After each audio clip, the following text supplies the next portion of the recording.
I am super, super excited. This is an episode about Obsidian. I am working with a lot of different plugins and I got really excited about many different plugins. And there was one in particular that really is changing the game for my content creation. And I mean, this is just me planning things out ahead of time. So I'm actually making this video purely because I need to be able to sound this out. And I think that by me talking to you about it, it'll help me figure out what I need to do. And you'll actually get a benefit of just knowing what's going on in my head and the strategies I'm using to employ. So first and foremost, to share my screen here, this is ObsidianBases, but with a calendar view. So there's a calendar plugin, and basically it allows you to have a calendar view on the ObsidianBases plugin. Now, the cool thing about this is now you have like these different, notes being on here. Like you basically just give it a date. I chose due date as the day I wanted to do. Thanks August Bradley for that idea back in the day for Notion. But for context, this is how I planned out my content in Notion way back in the original days when I started doing PKM in general. So while this is a knowledge management channel, this whole premise behind why I got into knowledge management is because of my self-education and my content creation. Both of them had very diverse needs for a very robust database. And when I was planning my content out in Notion, I was using two views. I was using database view and the calendar view. Never really touched Kanban very much. And Gantt wasn't even around for a while there. And then I didn't need a list or cards. Just didn't really need anything. In fact, ironically, I am using cards now with this view, but that's only because it was the best way for me to put it on the side panel here so I could just see what is next up in line. That's what I had to do. That's what I had to default to because there just wasn't anything else for me to get around to just knowing what I needed to do next. And so for the last 2 years, I've been trying to figure out what plugins can I use. The reminder plugin, the Kanban plugin, database folder, whatever. None of them were really that good. The database folder and projects plugins sucked. The databases just did not work. Same with DataLoom.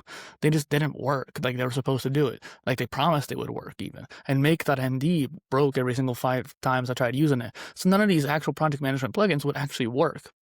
And ObsidianBases comes around and it actually works pretty well out of the box. Still limited. There's certain things that I would expect to do, like, to change certain properties within the database, and it just doesn't impact the actual properties on the page itself. I think that's getting better. And honestly, the issue is more stemmed from how I misuse properties in Obsidian over the years. And now I have a whole bunch of random properties that just need to be deleted. So there's a couple plugins that kind of do that in mass, but I still had to go around. I did actually delete most of them, but I still have a ton that are left over. So what I need to do is I need to organize my content planning in a way that'll allow me to do the content blitz that I mentioned on my content creator channel. Essentially speaking, there is multiple newsletters, multiple YouTube channels, and my normal blog that I want to do, and a lot of other content that I want to create within the next year. It is a lot, and having a system to actually put that baseline down on is what's really key. If I don't have a system that can keep up with me, like the one I'm talking about right here, where I can actually just move it day to day or whatever, and just see at a glance what I need to do. I wish these were a little bit taller, but I think they will get taller as I add more stuff to it, so that works. So the idea is I have, for example, right now we're looking at the content database, right? If I go back through, you're going to see the table, or you're going to see the card view, which is what you're seeing now, this looks insane, right? I can't operate in this, but this is made because I can see it in one column over here. So this is overwhelming. It's actually just even looking at it right now is killing my eyes, right? And it says 121 results. That's 121 posts that are either videos and or blog posts, but usually probably both, that I want to make. And that's going to directly impact how I'm producing content for my content creator channel and the content creator newsletter. At least with the Polymathy newsletter, it is something of just there's no videos to it per se. It's all just blog posts. Say with the blog posts here, and then the YouTube channels here are technically separate. There might be some overlap with the PolyInnovator one, but not much, which means that the only one that's really complicated is the content brand. But what I'm going to have to do, and this is why I'm making this video, because I'm trying to sound this out and figure it out. So people can leave comments too if you have ideas.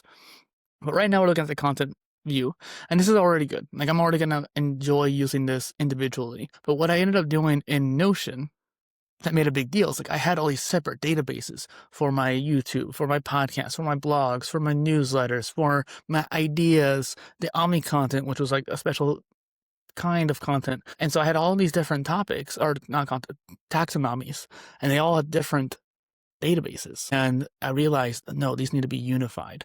And it ended up being really interesting to think about, where if I had everything in one place, I was able to then move the ideas to whatever content type I would end up making that idea into.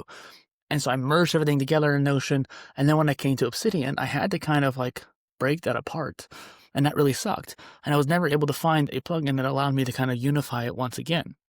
Now, what I'm going to have to do is go back into this folder here, the content ecosystem folder, and basically I'm going to move this base probably, or I might keep it there just for, pathways and stuff like that. So if I move this, it's going to be annoying when it comes to trying to find the path. But I'll keep this here, or I'll have one per folder.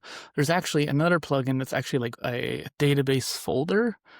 Let's see. I don't know where it was yet. Obsidian Bases. Oh yeah, it didn't work. But essentially what it would do is it would change how when you made a new base from the folder, this basically does every result in the vault, whereas the plugin makes it just what's in that folder currently.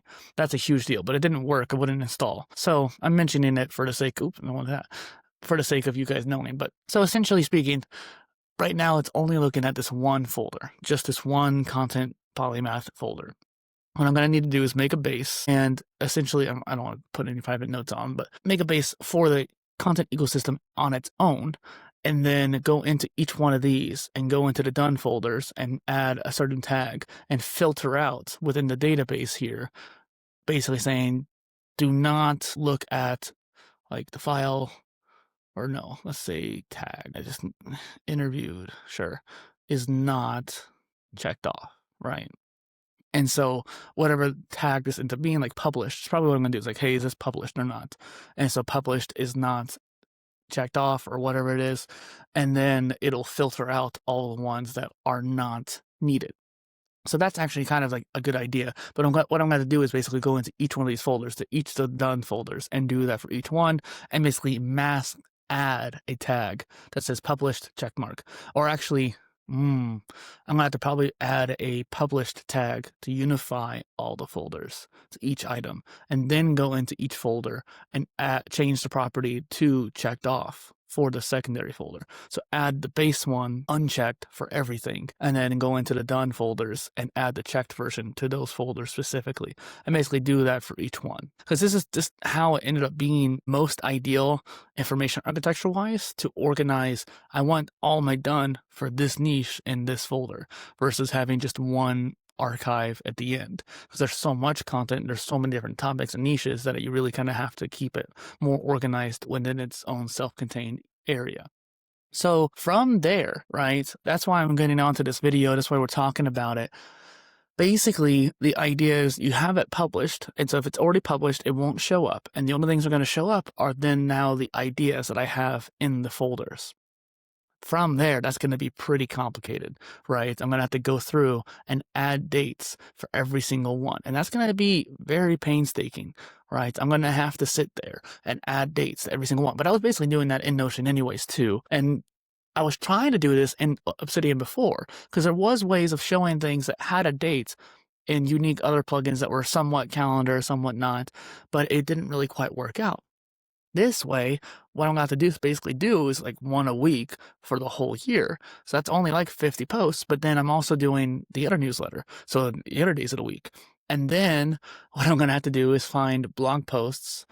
Oh man, I might have to like separate blog from video. I don't know, because I'm going to have a lot of ideas from other folders that are also going to propagate and get in the way on this database view. I'm just thinking about that now, because like for example, the Omni blog, I have multiple phases. These are basically just prioritization. These are the blog posts I need to do first. These are blog posts that should be soon but not important, that kind of thing.